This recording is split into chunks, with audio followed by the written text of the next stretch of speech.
Ravi Ranjan, MVNews.live Bihar Jharkhand में आपका स्वागत है। हमारे साथ इस समय है बिहार सरकार के माननीय मंत्री श्री नीरज कुमार। आइए उनसे बातचीत करते हैं बिहार के मौजूदा राजनीति पर कुछ अहम सवाल। नीरज जी, आपके पार्टी पर यह आरोप लग रहा है, लगातार विरोधी दल के नेता तेजस्वी यादव ने खास तौर पर यह आरोप लगाया है कि आपकी पार्टी फिलहाल जोड़ तोड़ की राजनीति कर रही है, हॉर्स राइडिंग कर रही है, आपके विधायकों उनके विधायकों को खरीद रही है। सर्वप्रथम MVNews.live का लोगो है कि हम हैं सच के साथ, तो हम लोग भी उम्मीद के साथ आए हैं। महत्वपूर्ण विषय क्या है? कम से कम ये आरोप नहीं लगा रहा है तेजस्वी यादव कि हम लोग संपत्ति लिखवा लिए। भाई, राजनीतिक दल आप चला रहे हैं, पारिवारिक गैंग चला रहे हैं क्या? माने आप ही के परिवार में पात्रता है, बाकी सारे लोग सड़क पर हैं, तो उनके दल के सदस्यों ने अगर उनकी पार्टी से अलग होने का फैसला लिया तो ये उनका निजी मामला था, सांगठनिक मामला था। वो दल से अलग होकर करके जनता दलियों की नीतियों के साथ आए, तो हम तोड़ फोड़ नहीं करते हैं, ना संपत्ति उम्पत्ति लिखवाते हैं हम लोग। उस सब चक्कर में यही लोग रहता है। तो जिसकी दुर्गति हो रही है स्वाभाविक है। भाई, बिहार जैसा राज्य है, एक सामाजिक परंपरा है, हमारी सांस्कृतिक परंपरा है, उसका मूल्यांकन उस परिवार में हो रहा है। भाई, राजनीति में भाई मैं बोलना नहीं चाहता हूँ विपक्ष के नेता पर क्या पात्रता है। यही न है कि आप एक सजा याफ्ता के बेटा है, एक आपके पास राजनीतिक योग्यता किस बात का है?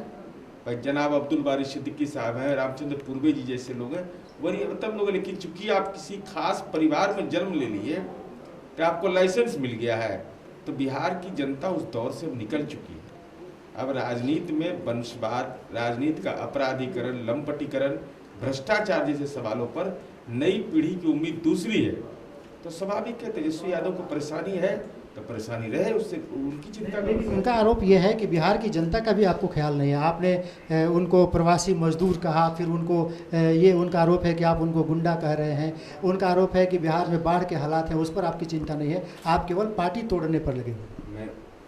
मैं तो उनको मैंने चुनौती दिया था कि फुलवरिया का वार्ड नंबर 13 है ना, जहाँ अगर बिना गूगल के अकेले जा नहीं सकते हैं, उनको कह दिया जाए गाँव, इनके गांव में जो हमने कोविड-19 के दौर में काम किया, राघोपुर में काम किया, भाई हम लोग काम करते हैं ना।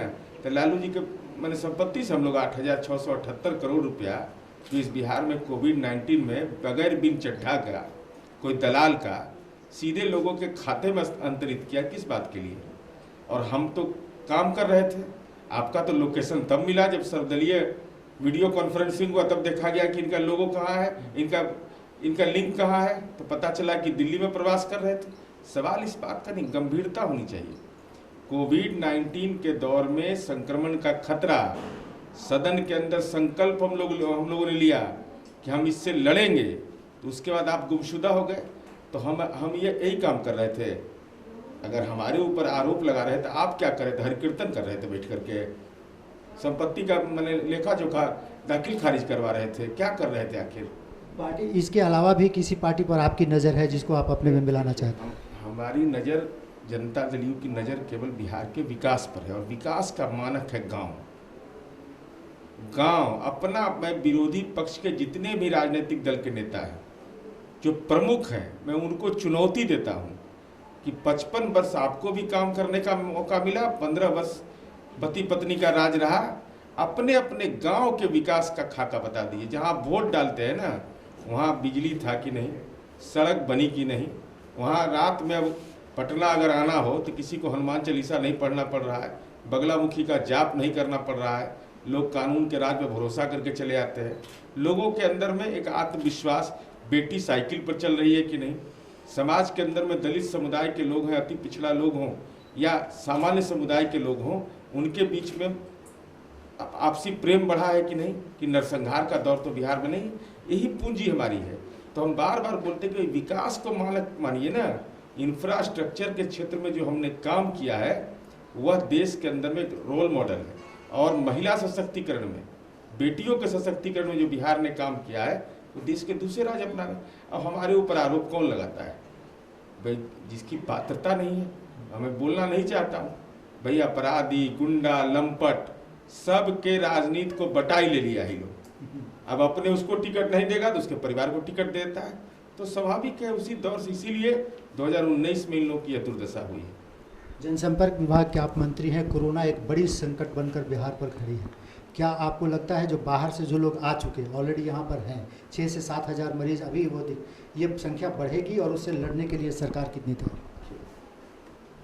जो आपदा अधिनियम था उस अधिनियम में साफ जो प्रावधान थे, हम लोगों ने अनुरोध किया, माननीय मुख्यमंत्री जी ने अनुरोध किया कि भाई नियमों में बदलाव करिए, हमारे बिहार के लोग विभिन्न राज्यों में हैं। और मैं इसको इसलिए कह रहा हूँ कि ये माइग्रेंट नहीं है, ये जलील करना होता है।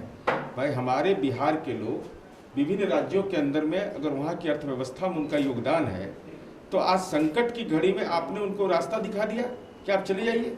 मैं उदाहरण देना चाहता हूँ, कोटा का 5 लाख रुपया फी लेता है भाई। 5 वहाँ कैलिफोर्निया विश्वविद्यालय कैम्ब्रिज यूनिवर्सिटी है वहाँ, भाई वहाँ पे इंजीनियरिंग की तैयारी कराते हैं और 5 लाख रुपया हमारे बच्चों से लेते हैं। आप 1 महीना हमारे बच्चों को रख नहीं सकते थे। आप हॉस्टल वहाँ था, सारी व्यवस्थाएं थी, तो ये जानबूझकर एक वातावरण बनाया गया। वो प्रवासी मजदूर आए हमारे यहाँ और हम लोगों ने निवेदन किया कि आप यहाँ रहिए, और अब तक हम लोगों ने लगातार इस दिशा में मॉनिटरिंग कर रहे हैं पंचायत के स्तर पर कि जो रहना चाहते हैं वो यहाँ रहें।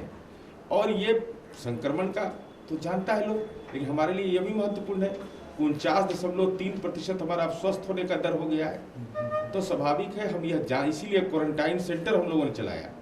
भाई कोई अपने माथा पर आफत लेना चाहेगा रवि रंजन जी कि बताइए कोई आ रहा था तो हमको क्या जरूरत थी क्वारंटाइन सेंटर बनाने का।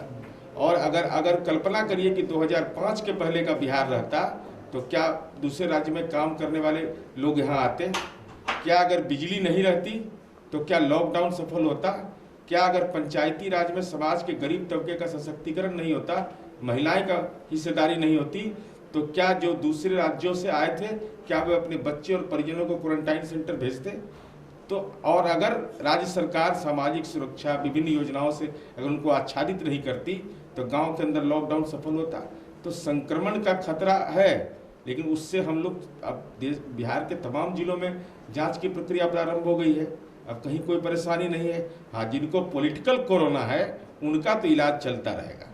एक मेरा छोटा सा सवाल अलग से है कि बीजेपी के साथ आपके रिश्ते कैसे हैं? क्या नीतीश कुमार के नेतृत्व में ही अगली सरकार बनने जा रही है? बीजेपी के साथ रिश्तों के बारे में आप देखिए, बिहार में माननीय नीतीश कुमार जी ने 2015 में हमारी महागठबंधन के साथ सरकार बनी। देश के दूसरे राज्यों में घोषणा पत्र पर राजनीतिक दल चुनाव लड़ते हैं, हम लोगों ने निश्चय पर लड़ा, कमिटमेंट। तो और भ्रष्टाचार पर जीरो टॉलरेंस, अपराध पर जीरो टॉलरेंस। तो आपने देखा होगा कि महागठबंधन का बड़ा घटक दल था राष्ट्रीय जनता दल, उसके विधायक पर आरोप लगा, उसके नेता पर आरोप लगा, तो हमने यह चिंता नहीं किया कि हमारी सरकार चली जाएगी। हमने कहा जीरो टॉलरेंस है, तुमको जेल जाना पड़ेगा। इन पर आरोप लगा तेजस्वी यादव पर, जो हजारों करोड़ की संपत्ति 22 साल बना ली, टेक्निक तो किसी के पास नहीं है। तो इनको भी समय दिया कि आप जवाब दीजिए, नहीं जवाब दिया, रास्ता दिखाया। लेकिन चूंकि भ्रष्टाचार पर जीरो टॉलरेंस था, तो हमारा 7 निश्चय नहीं बदला जो माननीय नीतीश कुमार जी को 2015 में मिला था। तो जनता को समर्पित कार्यक्रम नहीं बदला, नीतियां नहीं बदली, नेता नहीं बदले, और आज वो कायम है। और एनडीए का वो कार्यक्रम बना। तो 2020 के चुनाव में तो स्वाभाविक है, जब एनडीए को इतना बड़ा जनादेश हमको मिला, 39 सीट हम जीत करके आए, और अपने काम के बदौलत, हम अपने विकास के बदौलत जीतते हैं, समाज के सारे तबके की सेवा करते हैं। तो स्वाभाविक है एनडीए एकजुट है। एकदम निश्चिंत रहिए, हमारे यहाँ कोई दरार नहीं है, करार है मजबूत, और जनता का जनादेश भी है। चलिए, तो ये थे बिहार सरकार के मंत्री माननीय नीरज कुमार। इनका कहना है कि राज्य सरकार अपने काम के बल पर चुनाव में फिर से उतरेगी और दमखम के साथ उतरेगी। हॉर्स राइडिंग और इसके जो सवाल उन पर खड़े किए जा रहे हैं, नीरज कुमार लगातार हमलावर हैं राजद पर, और उनका यह दावा है कि अगली सरकार भी एनडीए की बनेगी। कैमरामैन अशोक के साथ रवि रंजन, MB News.Live, बिहार झारखंड।